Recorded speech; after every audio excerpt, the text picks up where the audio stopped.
What's Crack-A-Lackin? Welcome in to My Mind is a Weapon Fantasy Football Show. Welcome into another episode of My Mind is a Weapon Fantasy Football Podcast. I am your host, Sleazebomb. Today is going to be my last ranking drop. This is my tight end top 30 rankings heading into week 2, guys. And remember, in these ranking videos, I'm switching it up.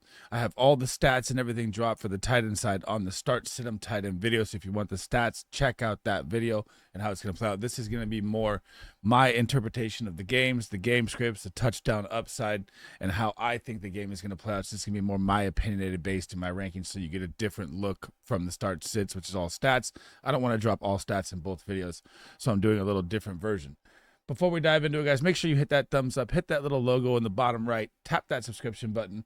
If you guys want to check out the Guys FF Discord, it will be pinned in the comments. It will be in the description as well. Me and my partner, Big Draft Energy, we cover everything fantasy football, trades, roster setups, everything you guys need, dynasty values, dynasty trades, everything is in there. And if you guys want to see our pick'ems and everything like that we drop in the Discord as well, make sure you sign up on drafters.com using promo code SLEAZE. It will double your initial deposit up to $100. You can do pick'ems. All of our tickets are in there as well. And we both hit both locks last week of our call, so that was good there. Now, and if you guys have any questions as well, I forgot it's early morning, drop any questions or comments you have down below. It does not have to pertain to this video. I will try to get to every single one of them before the Thursday night kickoff tonight. And then I will have my other, smash starts and sleeper videos also dropping tonight, guys. And let's dive in and take a look at our week 2 tight end top 30 tier rankings. So if you guys are new to the channel, this is my tight end board, guys. Baller tier at the top, tier 1, tier 2, tier 3, tier 4, tier 5. You're going to see my guy George Kittle. The 49ers are falling apart with injuries again, man. He's on IR 4 to 5 weeks for him is the update now. And Isaiah Likely, you're going to see the bottom right corner over here. He hasn't practiced yet. He's going to still be out. So they're off the list. And I'm not going to put Tunges or Pharrell from the 49ers up on this board. You're not starting them unless you're absolutely crazy playing like a 32-man league. So we're going to start off with number 1, Trey, the T85 Terminator McBride. He is going to get the Carolina Panthers this week. And all you got to do is look back at last week. You got to see Brenton Strange and how good he looked. Enough targets out there and enough points for him to be a startable tight end last week. You have to think they're going to lean on Trey McBride in the passing game this week because you're going to have J.C. Horn out there on Marvin Harrison as well. And J.C. Horn just gave BTJ the business. And volume is king, man. And Trey McBride was tied for second in targets last week, and then had 6 receptions, 61 yards. He just needs to find the end zone. This touchdown thing is driving me nuts. Number 2 is going to be Brock Bowers, and make sure you're paying attention to the injury reports, but it looks like he is going to play. The update was coming out that he was even going to make it into the game last week, but they had the game in hand, so they kind of rested him to play it safe.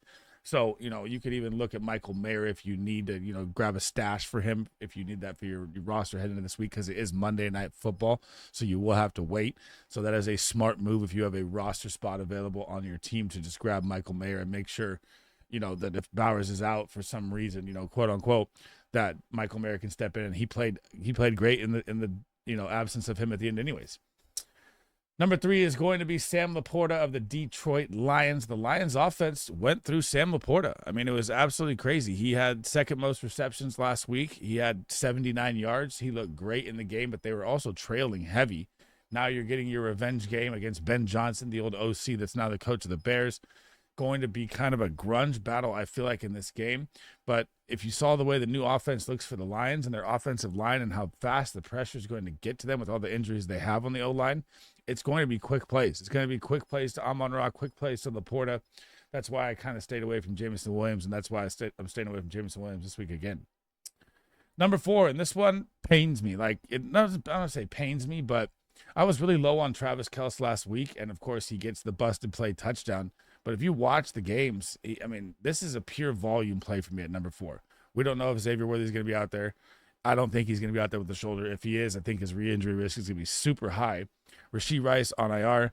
And this is how they're going to have to run their offense, just through volume. But Travis Kelce really didn't look great. He looked slow. He didn't look like he was getting any separation. He wasn't finding his way through the zones like the old Travis Kelce. But when you have all the injuries, if anyone can overcome it, it's going to be Patrick Mahomes and Travis Kelce. And that's why the only reason I have him up here at number 4. Number 5 is going to be tonight. The Green Bay Packers, Tucker Kraft. He found the end zone last week.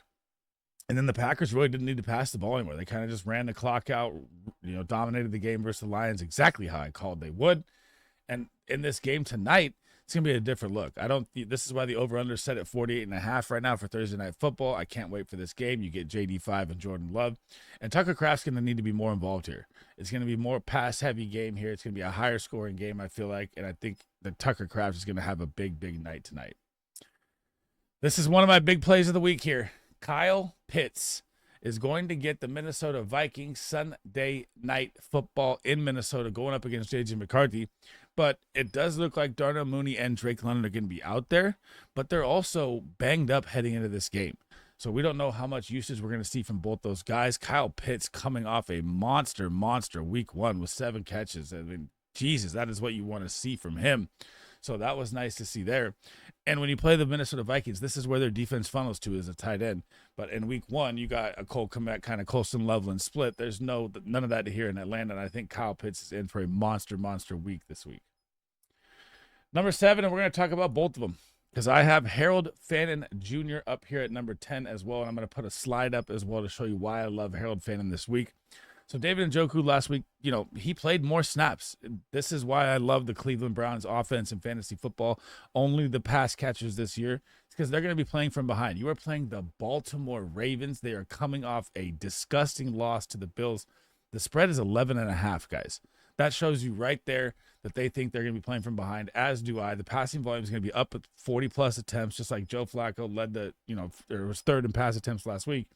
And this is why I like Harold Fannin so much this week.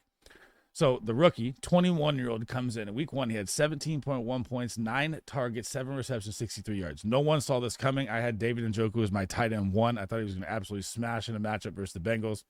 He played 72% of the snaps.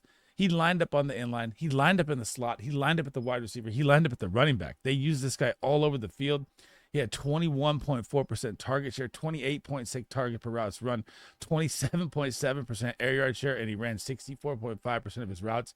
And after you've seen this, after you saw his performance, how are those numbers going to go down? He's going to get more playing time. He is going to be out there a ton. They are going to be playing from behind, and they're going to use him all over the field. I love Harold Fannin this week, as well as Njoku. They both have to be starts because volume is king in fantasy football, and if you can get 10 points from your tight end position every week, that is what you want. Number 8, and you got to make sure you're paying attention to the updates again today. So Evan Ingram practiced yesterday. He got a calf issue in week 1 at the third quarter of the game, went down there, and I thought he was going to be out for multiple weeks. So it's good to see that he's practicing. You're getting the Indianapolis Colts, and you can't look at week 1 anything with the Colts defense, right? Because the Colts defense looked great, but you played the Miami Dolphins, and it's a 1-game sample size, and the Dolphins look like they've fallen apart. So I expect Evan Ingram playing the Joker role in the Sean Payton offense to have a bigger impact in this game. The Titans game was a weird grunge. The Titans played great too high, zone defense over the top on Evan Ingram, so he didn't really get open. It's going to be a different look here in this Colts game. Even if he's a little banged up, I still like him for a touchdown in this game. Number 9, the must-start tight end for the rest of time, Tyler Warren. I don't care about the matchup, but this is the only game for him where I'm a little worried. You're playing the number 1 defense in the NFL. We don't know if Patrick Surtain is going to shadow Michael Pittman or shadow Tyler Warren, because he can shadow all over the field. He's the best corner in the NFL by a mile. The second corner is half as good as he is. That's how crazy good this man is on the field. So if PS2 is shadowing him, this is going to be a scary game for Warren. If he's not, you got to love Tyler Warren every single game. He looked great. Danny Dimes, that's where Daniel Dimes thrives, is across the middle. So Tyler Warren's going to have a monster year every single week. He's a start tight end for me from this point on, except for, this one game. This is the one game that could be temper your expectations. Number 10, TJ Hawkinson. And week 1, the Bears, they were beat up. Jalen Johnson was out. There wasn't really a lot of TJ Hawkinson. The game script kind of flipped away from TJ Hawkinson. I thought he would be JJ McCarthy's security blanket. He's still going to be a start tight end for me. You're not sitting TJ Hawkinson. I mean, that was just a 1-game sample size, fluke kind of game there. I can't explain it. I had TJ Hawkinson I loved all of his props and everything, and I completely missed on that. It was one of those aberration games for him. And it's the same with Mark Andrews, right? Mark Andrews last week, everyone's hitting the panic meter after 1 week because that's what we do in fantasy football. I'm still not benching Mark Andrews when you have Isaiah Likely out and you're playing the Cleveland Browns. And Noah Fant just scored a touchdown against him last week for the Bengals. You don't think Mark Andrews can this week? I like Mark Andrews at tight end 12. That is the end of tier 1. Heading down to tier 2 here, Jake Ferguson and the Dallas Cowboys. And he was my smash play week 1. He had 2 freaking touchdowns that were right there. Dak underthrew one, and then he hospital balled him another one against the Eagles, who were very good versus the tight end. Dak loves his tight end, man. Jake Ferguson can be a start any single week. He's probably going to average 6-7 targets a game because you have CD Lamb and Pickens on the outside. They're going to draw all the attention. So you got to like Jake Ferguson every single week, regardless of the matchup, because the Cowboys' run game, I don't want to hear about Javonte Williams' 2 touchdowns that he ran in from the 1-yard line on PI flags. Their run game was still not that great. And you're going up against the Giants in a division game where their front seven is going to get after the Cowboys. And it's going to be quick, short passes for a lot for Ferguson in this game. I think he's going to see 6 to 8 targets again. I think he's going to be a possible 10-point play. And I like Ferguson as my tight end 13 this week. Number 14, the guy just scores touchdowns, man. I just want to see Benson not. But Zach Ertz is still JD5's guy. Got a touchdown in week 1. You're getting the Green Bay Packers. Their pass rush is going to be absolutely nasty. Quick passes are going to be there for Zach Ertz. And this is the Cliff Kingsbury style offense. Short screen passes. You saw that with Debo in week 1. And when you're playing the Green Bay Packers, you better get that ball out quick, man. Micah Parsons has changed this defense into the number 1 defense in the NFL real quick. Number 15, Hunter Henry, the security blanket of security blankets for Drake May. He had 4 catches for 66 yards last week, and he's going to be a serviceable start tight end. You get the Miami Dolphins. This defense is atrocious. Tyler Warren just shattered him last week as well. Obviously Warren didn't find the end zone, but still there's going to be volume galore across the middle. Every single corner is on IR for the Dolphins. I mean, this team is imploding. So Hunter Henry still a safe play for me. Number 16, and this one you got to watch the injury report. I'm not going to put Grant Calcaterra up here if Goddard's out. I'm not doing that. No way. So the Chiefs defense, they're going to be going up. They're very good at stopping the run. This is going to be where the pass is going to be needed from the Eagles. We will see what this passing game looks like, but I fear that this could be another game script for the Eagles where if you don't have Xavier Worthy out there, if the Chiefs are banged up, and if the Eagles get ahead, could be less pass volume again. But I like Goddard at 16 if he's out there. He saw a ton of targets and a ton of receptions in week 1. Way more than I thought. He had 7 receptions. Obviously, he didn't get that many yards. But still, I mean, they talked about it in the offseason how they were saying Goddard's going to be more involved, and they were not lying. Number 17, Brenton Strange. We may have a breakout kind of superstar tight end. He looked great in week 1. Doing it all, even in the pass block and run block. He's a pure, absolute athlete. Had a great game. I mean, even with BTJ and Travis Hunter out there, still saw enough to be a startable tight end. I mean, he had 4 for 59 in that game. And now you're going to get the Bengals. This is a high implied point total game of the week. This is one of them that's 48.5, just like the Commanders-Packers game. They think the points are going to fly. Joe Burrow always has that week 1 slow start. They still got the win for Cincy. Both these teams are 1-0. It's going to be a big game here, and I think Strange is still a startable tight end. Number 18, and this one, I just make it make sense, man. And I know Dalton Kincaid was banged up last year. He scored the touchdown in week 1, but you got to look at his usage. His usage was still around the 50 to 60 percentile. I think it was 55%. Again, this is going off the top of my head. And you get the New York Jets. Do we think it's going to be another shootout game? They have it at 46.5. I thought the Jets-Steelers game week 1 would be a grunge match. That was a shootout game. So I'm not judging the Jets again. This could be a shootout game where it's used. I mean, you saw Jonnu Smith get a touchdown against the Jets, so they have given up production to the tight end position. It's just tough to start Kincaid when Keon Coleman's having his monster year, my breakout guy of the year. Ding, ding, ding, ding. And it's tough. Volume needs to be out there with opportunity. Opportunity leads to volume, and he didn't have a lot of volume. You still saw Dawson Knox involved. So he's a kind of a dart throw, and that's where it kind of is from like here on out from, 18 down. Number 19 is going to be one of my sleeper plays here. It's going to be Chig Okonkwo, and the Rams actually gave up a ton of production to the Texans, the tight end position in week 1. So you got to look at, they have Nico Collins out there as well, so you have to kind of hyper-focus him. But when Cade Stover and Dalton Schultz are putting up 50-plus yards at tight end position, Chig Okonkwo had a very tough matchup week 1 versus the Broncos. You can't just write off the Titans. I said bench Ridley as well. in the game, and Tony Pollard struggled. That Denver defense is the best in football. Now you're getting a defense where he can actually be open and be part of the offense here and should be the second target role. It shouldn't be Alec Ayamanor in this game. It should be Chigakonkwo. He will be on my sleeper playlist this week. Number 20, the darling, the tight end one for everybody, that Juwan Johnson picked up off the waiver wire and Fab. He's going to go right back to the waiver wire after this week, guys. This is why you follow the videos, subscribe so you catch the beginning part. Juwan Johnson gets the 49ers. The 49ers just gave up 7 yards to Seattle against the tight end position. This is Fred Warner. This is why you don't play tight ends against the 49ers ever. This man is a legend. He's probably one of the top 5 tight ends or linebackers in NFL history. I'm not starting Juwan Johnson. I don't care that he played 98% snaps. I don't care that he was tight end 1. I don't care that he saw targets galore, 8 receptions. I don't care. I'm not starting him versus the 49ers. Dalton Schultz, number 21, and he gains a little momentum. You get Tampa Bay on Monday night. I'm not saying he's a start, but Cade Stover broke his foot in that game, and he was kind of their breakout tight end that was going to possibly take over for Schultz, and he might be out for the season. So Dalton Schultz is going to be needed again. Do I like Dalton Schultz against Tampa Bay? Against Tampa Bay? Not that much, to be honest. Same thing here for K-Dot, and we're going to run through these pretty quick here from 22 to 30. I don't think you're really starting these guys, but if you got questions or anything like that, drop them in the comments. If you think you need to start one of these guys in a deeper competitive league. But K-Dot's going to be my 22nd. He's going up with the Texans. Their front seven is very nasty. I don't like K-Dot, and he put up a goose egg week 1. Number 23, Mason Taylor. This one hurt. I thought he was going to be the second option in the offense. He was not really involved at all. You saw other tight ends get more volume for them.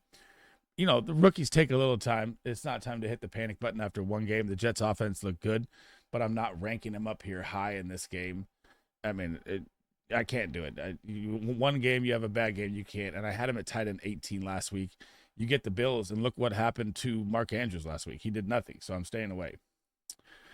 Number 24, maybe another sleeper opportunity, Tavion Sanders. He's getting the Cardinals. The Cardinals last week gave up the tight end 1 to Juwan Johnson.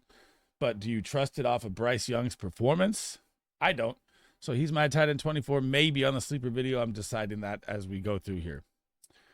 25 and 26, Pat Freiermuth and Jonnu Smith against Seattle. I mean, Kittle came out and got a touchdown right away. But that's George Kittle, and then he got hurt. Do I think Kittle is near Jonnu Smith and Pat Freiermuth's talent? It's not even close.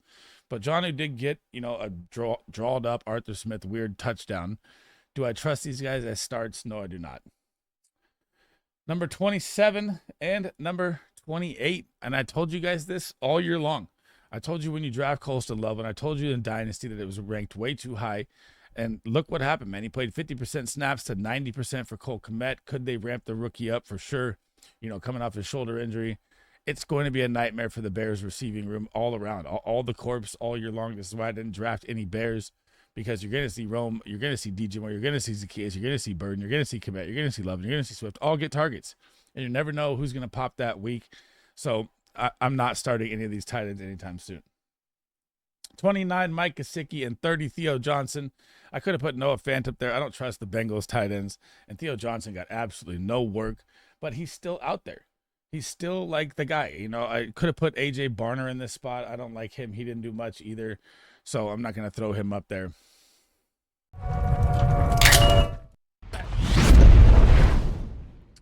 Thanks for rocking with me today, guys. That is the end of the episode. Remember, on your way out, guys, make sure you tap that thumbs up, hit that subscription button. I'll be bringing you fantasy football content to help you dominate all year long.